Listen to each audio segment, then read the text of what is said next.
Good evening friends, welcome to our channel online GS Y Diwakar. Friends, इस video में हम human disease के बारे में डिस्कस करेंगे तथा कौन कौन से बैक्टीरिया एंड वायरस से कौन कौन सी डिजीज़ होती है उनके बारे में डिस्कस करेंगे। और ये वीडियो साइंस से रिलेटेड होगा, जनरल साइंस से रिलेटेड होगा, जो कि आने वाले कॉम्पिटिटिव एग्ज़ाम्स में सभी में जनरल साइंस ज़रूर पूछी जाती है। तो शुरू करते हैं आज का वीडियो। सबसे पहले जान लेते हैं रोग होते क्या हैं या फिर डिजीज़ क्या होती है। तो फ्रेंड्स, जो डिजीज़ वर्ड है वो इंग्लिश के दो वर्ड से मिलकर बना है, डिस प्लस ईज़। इसका मतलब हुआ कि किसी चीज़ में इम्बेलेंस होना या किसी चीज़ में रुकावट आना या किसी बॉडी का सही से वर्क ना करना, इसको हम डिजीज़ कहते हैं। इसकी किसी चीज़ में बाधा आना, अस्वस्थ होना, ये सब रोग से पीड़ित होना होता है। आगे देख लेते हैं रोगों का वर्गीकरण।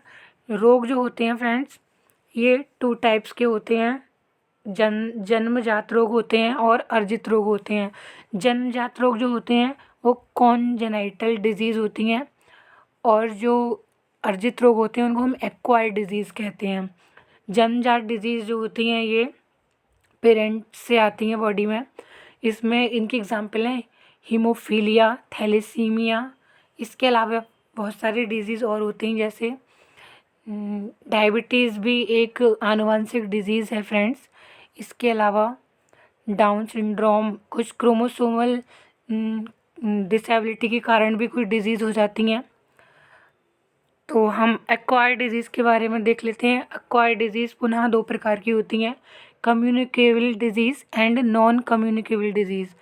तो जो कम्युनिकेबल डिजीज़ होती हैं इनको हम हिंदी में संसदीय रोग भी कहते हैं। ये कम्युनिकेबल डिजीज़ पुनः 2 प्रकार की होती हैं, direct transmission and indirect transmission. जो डायरेक्ट ट्रांसमिशन होता है इसमें चेचक, गोनोरिया, क्षय रोग, काली खांसी, रेबीज़, इन्फ्लुएंजा आदि होता है। इनका जो ट्रांसमिशन होता है वो डायरेक्ट हो जाता है और जल्दी हो जाता है। इसके अलावा जो दूसरा प्रकार है इनडायरेक्ट ट्रांसमिशन, इनडायरेक्ट ट्रांसमिशन जो होता है ये इनडायरेक्टली होता है या किसी और मीडियम के थ्रू होता है। जैसे हैजा एक बैक्टीरिया के थ्रू होता है, जिसे कॉलेरिया बैक्टीरियाई कहते हैं। मलेरिया प्लाज्मोडियम के द्वारा होता है।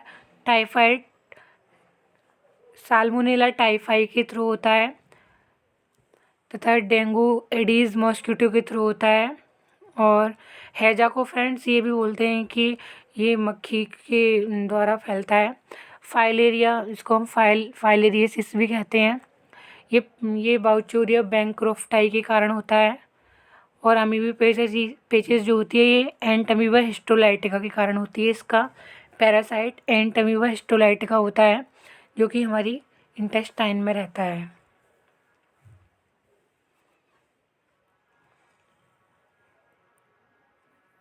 हैजा का फ्रेंड्स जो बैक्टीरिया है वो आई थिंक विब्रियो कॉलेरी है।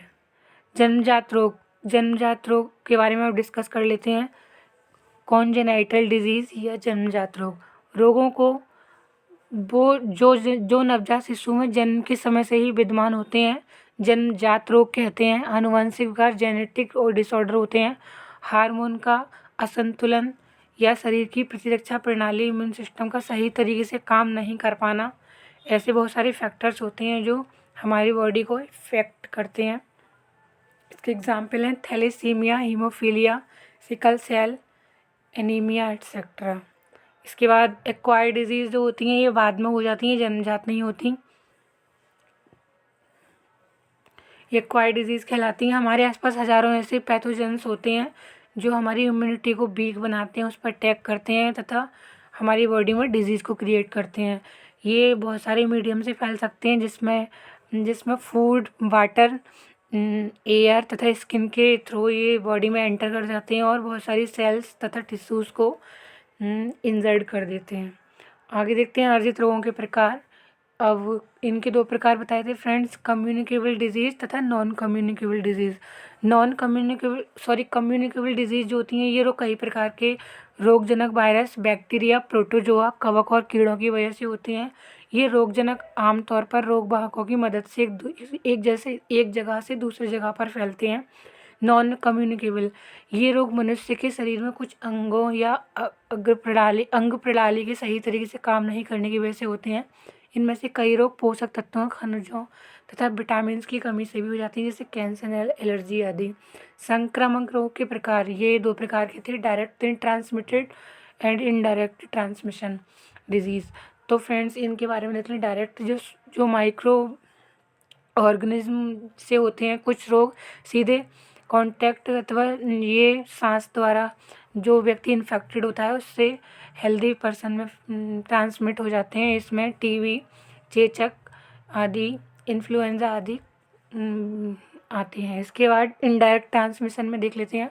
कुछ माइक्रो ऑर्गेनिज्म इनके वेक्टर होते हैं जो बॉडी में फैलते हैं और इससे बहुत सारी बीमारियां फैलाते हैं, जिसमें मलेरिया, हैज़ा, पोलियो, डेंगू, कालाजार,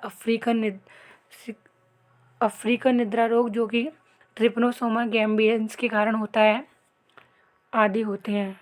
अब हम फ्रेंड्स इनके बारे में थोड़ा देख लेते हैं। रोग और रोग से किसके कारण होता है देख लेंगे, और इसका तरीका कैसे, किस तरीके से ये बीमारी फैलती है। चिकन पॉक्स जो होता है ये बेरिएला वायरस के कारण होता है तथा ये सीधे एयर कांटेक्ट द्वारा फैलता है।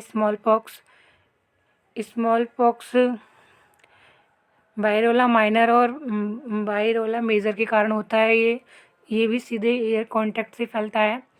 मीजल्स, जिसे हम खसरा कहते हैं, ये रूबेला वायरस से फैलता है तथा ये भी एयर्स के थ्रू फैलता है। पोलियो वायरस, ये पॉल्यूटेड वाटर एंड फूड को इंटेक करने से होता है। रेबीज़ वायरस, ये रेबीज जिस कुत्ते में होता है उसके काटने से होता है। हेपेटाइटिस बी वायरस द्वारा होता है, ये भी पॉल्यूटेड वाटर से होता है। डेंगू वायरस जो होता है ये एडिस मच्छर के काटने पर होता है। एड्स HIV, ये दूषित रक्तादान या फिर असुरक्षित यौन संबंध द्वारा फैलता है। बैक्टीरिया से होने वाले डिजीज़ देख लेते हैं। टीबी, ये माइकोबैक्टीरियम ट्यूबरक्लोसिस बैक्टीरिया से फैलता है तथा सीधे एयर कांटेक्ट द्वारा फैलता है। टाइफाइड, ये साल्मोनेला टाइफी के द्वारा होता है तथा दूषित भोजन एवं जल द्वारा फैलता है। हैज़ा, इसे विब्रियो कॉलेरी कहते हैं, ये दूषित भोजन एवं जल द्वारा फैलता है। डिप्थीरिया कॉर्नीबैक्टीरियम डिप्थीरी द्वारा फैलता है तथा सीधे कांटेक्ट द्वारा फैलता है। लेप्रोसी, जिसे हम कुष्ठ रोग भी कहते हैं, इसमें स्किन में डिजीज़ होती है तथा स्किन में कुछ अजीब से चकत्ते जैसे पड़ जाते हैं। ये माइक्रोबैक्टीरियम लेप्री द्वारा फैलता है तथा ये जो इन्फेक्टेड पर्सन होता है उसके डायरेक्ट कांटेक्ट में आने से होता है। काली खांसी या बुफिंग कफ, ये बोर्डिटेला पर्टुसिस नामक उससे फैलता है, कैरियर से, तथा ये सीधे एयर कांटेक्ट से फैलता है। प्रोटोजोन से होने वाली में देख लेते हैं। जो मलेरिया होता है ये प्लाज्मोडियम वाइवक्स द्वारा फैलता है, जो कि एनाफिली मॉस्किटो जो था उसके स्टोमक में रहते हैं, ये प्लाज्मोडियम वहीं पे ग्रो करते हैं। और तथा अमीबियासिस डिसेंट्री, ये एंटामीबा स्टोलाइटिका के कारण होता है, ये हमारे स्मॉल इंटेस्टाइन में पाया जाता है। तथा लीशमानिया जो होता है, लीशमानियासिस, ये लीशमानिया द्वारा फैलता है तथा ये सैंड फ्लाई के काटने से फैलता है। ट्रिप्नोसोमियासिस या फिर अफ्रीकन स्लीपिंग सिकनेस, इसमें ये ट्रिप्नोसोमा गैम्बियंस या फिर ब्रूसी या फिर क्रूजी के कारण होता है तथा ये सीसी फ्लाई के काटने पर होता है। इसके बाद हम हेलमिंथीस के द्वारा जो डिजीज़ होते हैं उनके बारे में जान लेते हैं। फाइलेरिया, जिसे हम हाथी पाँव के नाम से जानते हैं, इसमें एक पाँव बहुत मोटा हो जाता है, ये वाउचेरिया बैंक्रोफ्टाई के कारण होता है तथा इसका ट्रांसमिशन जो होता है वो एडीज और क्यूलेक्स मॉस्किटो के कारण होता है। एस्केरिस जो होता है, एस्केरियासिस जो होती है, इसमें जो छोटे छोटे बच्चे होते हैं उनके पेट में जो कीड़े हो जाते हैं उनको हम एस्केरिस डिजीज़ के नाम से जानते हैं। ये एस्केरिस लुम्ब्रिकॉइड्स के द्वारा होता है तथा पॉल्यूटेड फूड एंड वाटर के लेने से हो जाता है।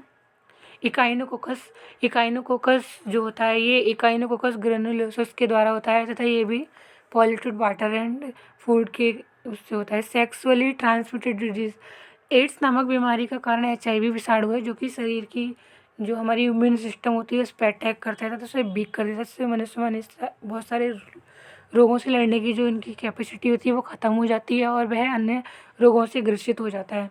सिफिलिस यह भी एक यौन संक्रमण बीमारी है जो बैक्टीरिया ट्रिप्नोनेमा पैलिडम द्वारा फैलता है। गर्भावस्था या जन्म के समय यह रोग माँ से बच्चे अथवा घर में पल रहे बच्चे में भी संक्रमित हो जाता है।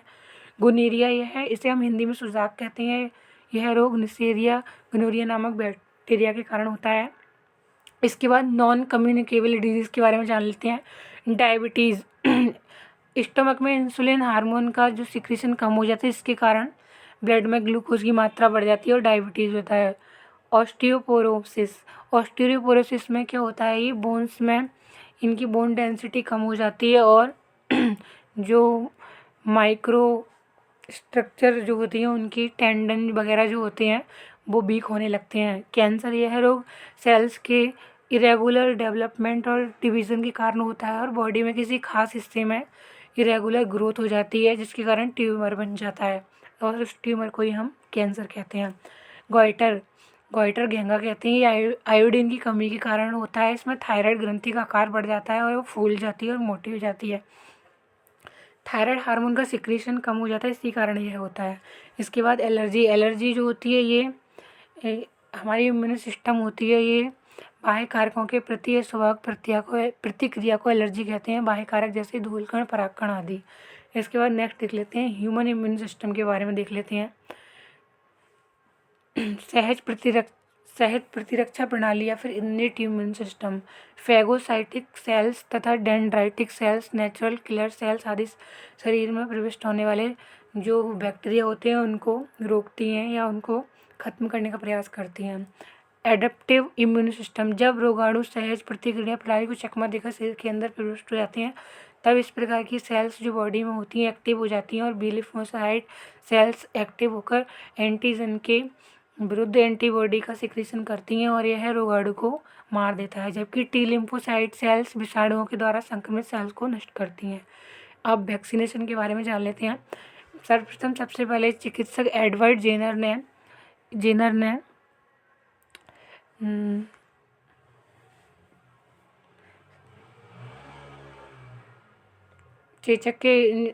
ने चेचक का जो टीका है वो तैयार किया था तथा रोगाणु को मारकर अथवा उसके किसी भाग अथवा उसके द्वारा उत्पन्न पदार्थ को शरीर में प्रविष्ट कर प्रतिरक्षा प्रणाली को उस रोगाणु के विरुद्ध सक्रिय किया जाता है। इस प्रक्रिया को टीकाकरण कहते हैं।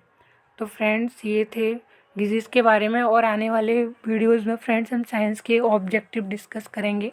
अगर आपको ये वीडियो अच्छा लगा हो तो वीडियो को लाइक एंड शेयर, चैनल को सब्सक्राइब करना बिल्कुल नहीं भूलिएगा। मिलते हैं नेक्स्ट वीडियो में, तब तक के लिए नमस्कार।